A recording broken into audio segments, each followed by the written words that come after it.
Hey, it's Marvolo and welcome back to my channel. Today I wanted to tell you all a little bit of a story, and it is about why I stopped being vegan. I was vegan for, I don't know, somewhere between 7 and 10 months.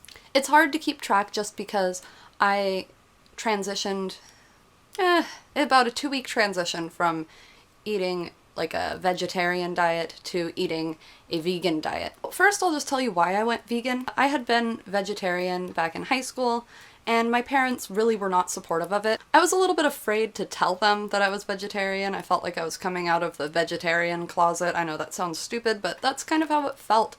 And I never did really feel comfortable telling them, but my mom sort of started catching on to what I was and wasn't eating. And she would just put meat into things that would otherwise be a vegetarian dish, like she'd be putting bacon in the mac and cheese and all this stuff just to try to catch me. Finally, I think she confronted me and asked if I was vegetarian, and I told her I was. When I was 17, I went and I tried to donate blood. I had done it one time before, despite my terrible fear of needles. I saw it as a way of trying to overcome the fear and doing something good in the process. Also, it got me out of classes, and that was probably more than anything why I wanted to donate blood. And the free cookies, I mean, come on. I guess it's really not free, it's like cookies in exchange for blood, and I guess that's not really fair, but whatever. I can't donate blood anymore, so I'm glad I got at least one opportunity to do it. But the second time when I went in when I was 17 and tried to donate blood, my iron levels were too low. They weren't so low that I was anemic, but they were low enough that if I donated blood, I would be anemic, so they wouldn't take my blood. For some reason, I decided to tell my dad that, and my dad grounded me and told me that if I tried to donate blood again, I'd be grounded for even longer, and basically tried to ground me out of being vegetarian, which didn't work. I ended up stopping being vegetarian in high school because I got really stoned, but that's a story for another day. So I had previously been vegetarian, and most of that was just because of guilt associated with harming animals, seeing Meat Your Meat, a video produced by PETA, and a whole bunch of other content. And really, I mean, I still do believe that being a vegetarian and being a vegan, those are really eco-friendly. They're some of the best things you can do for our environment, and any argument otherwise, I mean, pretty much any argument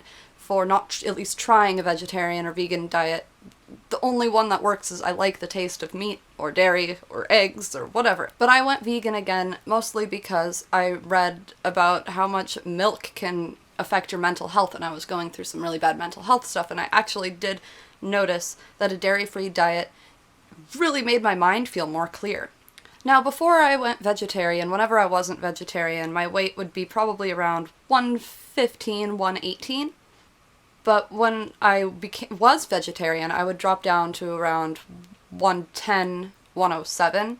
But I kept losing weight, and 107 is about the lowest weight, I mean, according to the BMI scale, which isn't entirely accurate, but, you know, especially when you're worried about being underweight, it is a good place to look.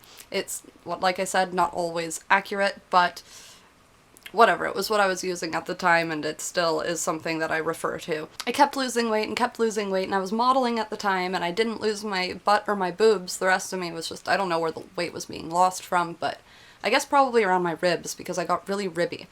Kind of when I was at the top of my modeling with my red hair, and I was traveling a lot, and I was doing really well financially just off of my modeling.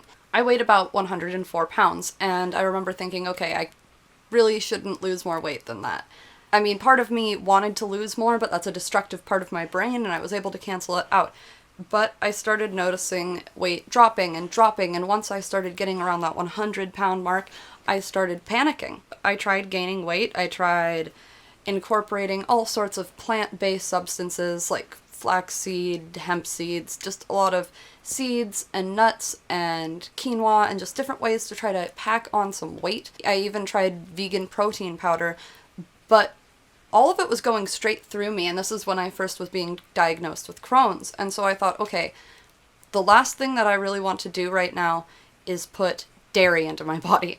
I know that'll just make me feel disgusting. So I'm pretty sure I was pretty sure I was lactose intolerant, and I was just like, fuck that. I now know that I am indeed lactose intolerant. I was also a little bit weary about fish because of mercury level. Obviously, I'm not so much concerned about that anymore. I was kind of a health nut. I wasn't taking any medications at all, vegan, kind of hippie-ish. Maybe a little bit of an attitude about it, like other people aren't as good as me or they're not trying as hard for the world. Eating vegan and trying to gain weight was so hard. I was going to Costco buying things in bulk, but it was getting very expensive. I blew through the last of my modeling money that I had saved up, and I wasn't really able to book any shoots with all my Crohn's symptoms starting up. I dropped under 100 pounds, and I don't know, my family was getting irritated with me, everyone was getting irritated, so I tried to start eating chicken. And that didn't help my diet, that didn't really help me to gain weight, and just over time, with my attempts at gaining weight, my attempts at finding foods that I could actually digest, I ended up just reverting back to eating whatever the fuck I wanted. I just decided what my body craves, this is what I'm gonna try to give it. I was having trouble digesting any vegetable at all, any fruit at all. So eating a vegan diet when you can't eat fruit, when you can't digest vegetables, when you can't digest seeds or nuts or beans, it is very hard to stick to a vegan diet. It's so hard to get your protein. I would have been eating seitan because I do not have a gluten intolerance, or I would have been eating tofu, not tempeh, because too high in fiber, and when you have diarrhea, fiber, you don't need it.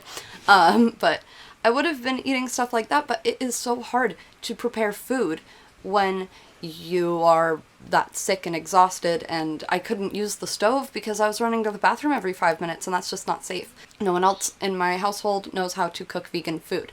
I'm not really happy about it, but I reverted back to that sort of a diet. After I was diagnosed, I thought about going back to a vegan diet, but every time I would try to eliminate some new food group from my diet, I would be dropping weight. Eventually, I did get down to where I was just eating poultry, cheese, blah blah blah, but no red meat, and then I dropped poultry out. I've been hanging out around 105 pounds right now. That isn't ideal for me, but oh well. I have fish about once or twice a week because the fish oil does, I believe, more good than the mercury does harm in my body, just because fish oil is so good for your digestive system, and I have a digestive disease.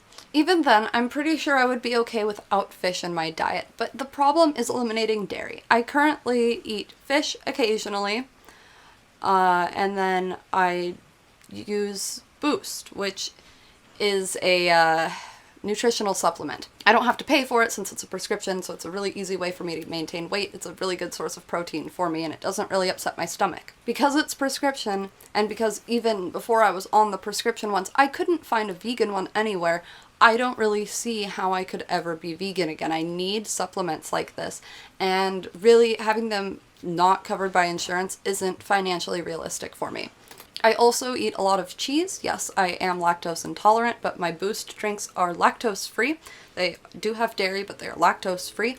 And I stick to harder cheeses that have very low lactose. I meet with a registered dietitian whenever I have questions, and she's able to tell me what sorts of dairy will or will not be triggering to my lactose intolerance. She gave me sort of a scale of how much lactose is in which dairy products, and I can sort of test and see where on that scale I have to stop because my body can't handle it. Even then, I will admit that sometimes I break my own rules, and I'm sure people look at me weird because I tell people all the time, I really need to not eat solid foods. I can't eat fruits, I can't eat vegetables, and then they see me eating blueberries, and it's like, yeah, this is kind of destructive.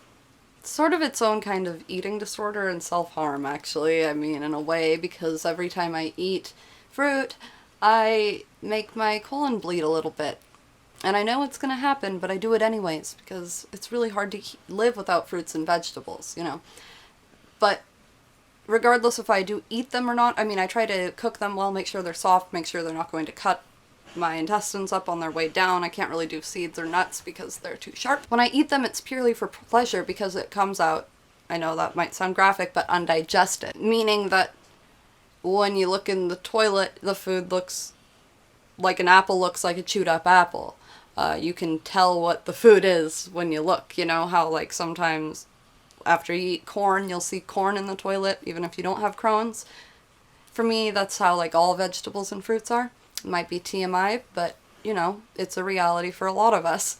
So I guess really what I want to say is this. To all the people out there who advocate a vegan lifestyle for everyone and say that it's going to cure people of disease. Really, make sure you know what you're talking about. Make sure you understand how the disease affects people. I do know people who have found relief from a vegan diet, but Crohn's doesn't affect everyone equally, and there are so many different digestive disorders, and nothing's going to work well for everyone.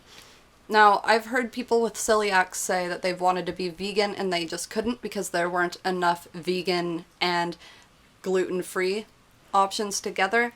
I find that what my problem is that I'm supposed to be eating a low-fiber, low-residue diet, and I just can't find any vegan foods that are low-fiber, low-residue, at least ones that will sustain me and be affordable. If I could find a nutritional shake, if I could find a way to sustain myself and be vegan, I probably would try to go back to it, but the problem is that it's just not realistic. With what I've currently got going on in my life and what I have available to me, I just don't really know how you can be vegan and eat a low-fiber diet. And that's why, even though when I was vegan, I sort of thought everyone should be vegan. Why isn't everyone doing this? It's all about willpower and just wanting the taste of meat and not caring. But I've sort of realized, one diet doesn't work for everyone. And instead of doing something like going vegan if you're having health problems, I mean, if you're going vegan for ethical reasons, more power to you, but not everyone's body can really handle it. At least that's what I'm finding. I think that an elimination diet is what's best. Everyone has foods they can't really tolerate. Some people will feel best when on an entirely plant-based diet. Some people feel better when they have red meat in their diet. It's not something that I choose to do, even if it would make me feel better. I just don't feel okay ethically with that. I'm all for trying to save animals, and I'm all for doing everything I can, but when it comes down to my life, my health, my well-being, I've realized that I'll pick that above anything else. I mean, I take pharmaceutical drugs to treat my Crohn's, and I know those are tested on animals. I know some of them have had animal in them. I've had medications with mouse proteins in them. I've read about the studies done on lab mice and animal testing done for Crohn's disease.